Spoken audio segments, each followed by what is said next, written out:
जय महाराष्ट्र मित्रांनो, मुंबईसह देशातून सगळ्यात मोठी घडामोड सध्या आपल्यापर्यंत पोहोचत आहे। शिवसेना विरोधात महायुती, मनसे विरोधात महायुती, मुंबईचा रंगलेला सामना।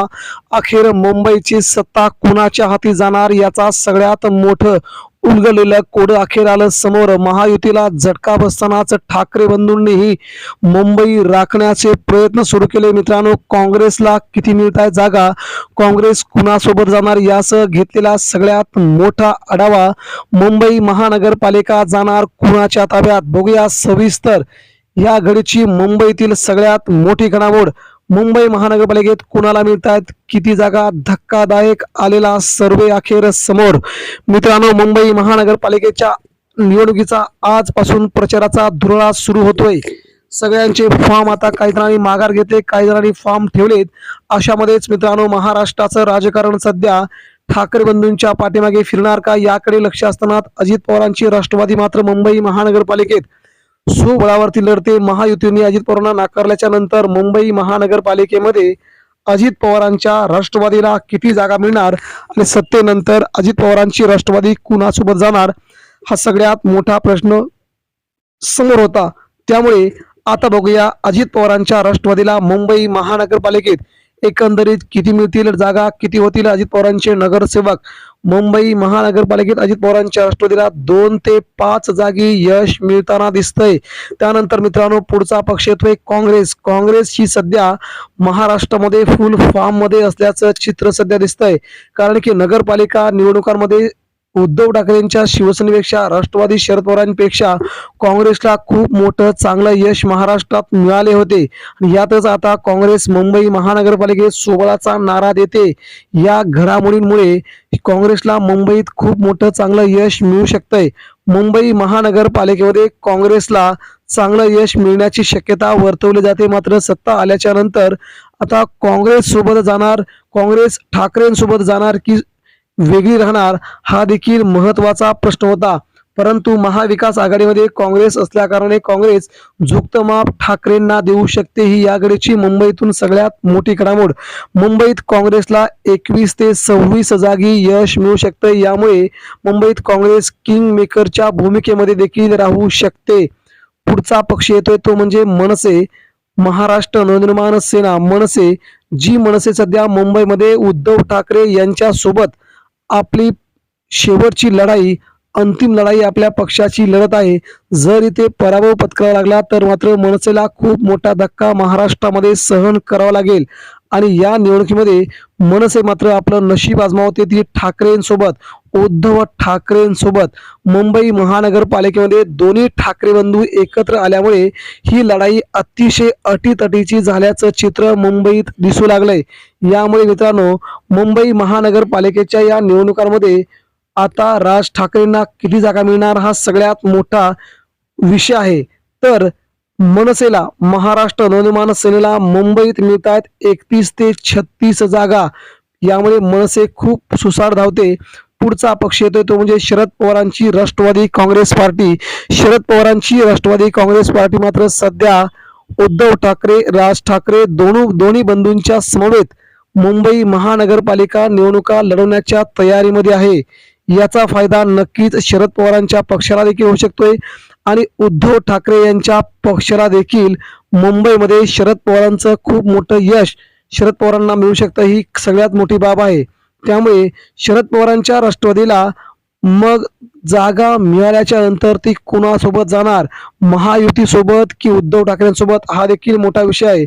मग बघूया शरद पवारांच्या राष्ट्रवादीला मुंबई महानगरपालिकेच्या सर्वेमध्ये किती मिळत आहेत जागा। तर शरद पवारांना मिळत आहेत मुंबईत 3 जागा, या देखील खूप महत्वाच्या असतील। शरद पवारांचं हे खूप मोठं यश मुंबईत म्हणावं लागेल। त्यानंतर पुढचा पक्ष येतो तो म्हणजे एकनाथ शिंदे यांची शिवसेना। मुंबई महानगरपालिका निवडणुका अतिशय मोठ्या प्रमाणामध्ये लढते ती ठाकरे बंधूंच्या विरोधात।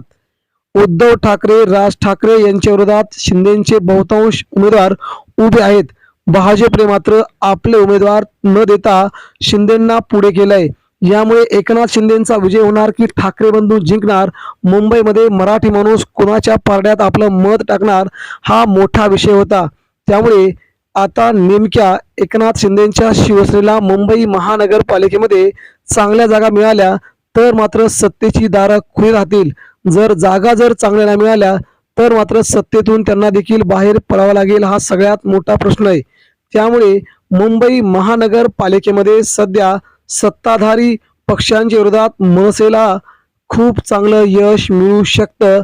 हा मोठा यश आहे. परंतु एकनाथ शिंदेंना मुंबईत किती जागा मिळणार? एकनाथ शिंदेच्या शिवसेनेला मुंबईत मिळत आहेत 19 ते 26 जागी यश एकनाथ शिंदेच्या शिवसेनेला मुंबईत मिळू शकतं.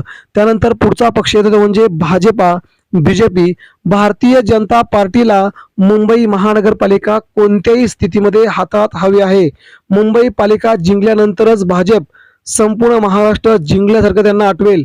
त्यामुळे कोणत्याही स्थितीमध्ये मुंबई आपल्या ताब्यात घेण्यासाठी केंद्रातून थेट महाराष्ट्र राज्यातील मंत्र्यांना देखील आदेश आलेले आहेत. त्यामुळे केंद्राचं मंत्रिमंडळ, महाराष्ट्राचं मंत्रिमंडळ, सगळे मुख्यमंत्री, सगळे नेते आता मुंबई पालिका जिंकण्याच्या दृष्टीने कामाला लागल्याचं दिसतंय. मुंबई महानगरपालिका ताब्यात घेण्यासाठी भाजपा कामा लागली आहे. मग मुंबईत भाजपला किती मिळणार जागा? तर बघूया. मुंबई महानगरपालिकेत भाजपला मिळत आहेत 61 ते 66 जागा मुंबईत भाजपला मिळत आहेत. त्यामुळे आता पुढचा आणि महत्वाचा पक्ष येतोय तो म्हणजे उद्धव ठाकरे यांची शिवसेना. ठाकरेंच्या शिवसेनेकडे सगळ्यात मोठं यश म्हणावं लागेल. कारण की मनसेला जर 30च्या वरती जागा मिळाल्या तर उद्धव ठाकरेंना आणि मनसेला मिळून 100च्या वर आकडा जर पार झाला तर मात्र सत्ता ठाकरे बंधूंच्या पारड्यात जाऊ शकते. परंतु आता एकनाथ शिंदेच्या विरोधात उद्धव ठाकरे, राज ठाकरेंचे किती उमेदवार जिंकतात यावरच उद्धव ठाकरेंचं यश अवलंबून राहणार आहे. मुंबई महानगरपालिकेमध्ये उद्धव ठाकरे यांच्या पक्षामध्ये बंडखोरी कमी झाली आहे. यामुळे उद्धव ठाकरेंना हा प्लस पॉइंट मुंबईत म्हणावा लागेल. त्यामुळे उद्धव ठाकरेंची शिवसेना मुंबईमध्ये खूप मोठं यश मिळू शकते. ही या घडीची मुंबईतून आलेली सगळ्यात मोठी बाब अगदी समोर येते. मुंबई महानगरपालिका ठाकरे बंधूंना पुन्हा एकदा साथ देताना दिसते. 100च्या वरती दोघांना मिळून जागा येऊ शकतात. परंतु एकट्या उद्धव ठाकरेंना मुंबई महानगरपालिकेमध्ये किती जागा मिळणार हा सगळ्यात मोठा प्रश्न. तर बघूया. उद्धव ठाकरेंना मुंबईत मिळत आहेत 72 ते 79 जागा. ठाकरेंचं हे खूप मोठं यश मुंबई महानगरपालिकेत म्हणावं लागेल. त्यानंतर पुढचा पक्ष येतोय तो म्हणजे मित्रांनो आता महाराष्ट्रात मनसे आणि उद्धव ठाकरे यांना मिळून जवळजवळ 105 ते 110च्या जवळजवळ हे दोन्ही पक्ष जाऊ शकतात. त्यामुळे मुंबई महानगरपालिका राज ठाकरे, उद्धव ठाकरे यांच्या हातात येऊ शकते असा अंदाज या सर्वेवरून दिसतोय. परंतु शेवटच्या क्षणी भारतीय जनता पार्टी आणि शिंदेची शिवसेना कोणत्या प्रकारचं मुंबईमध्ये राजकारण पेरते यावरच मुंबई महानगरपालिकेची सत्ता अवलंबून राहील. मित्रांनो, आपणास काय वाटतंय? आपण देखील यावरती आपल्या प्रतिक्रिया व्यक्त करा.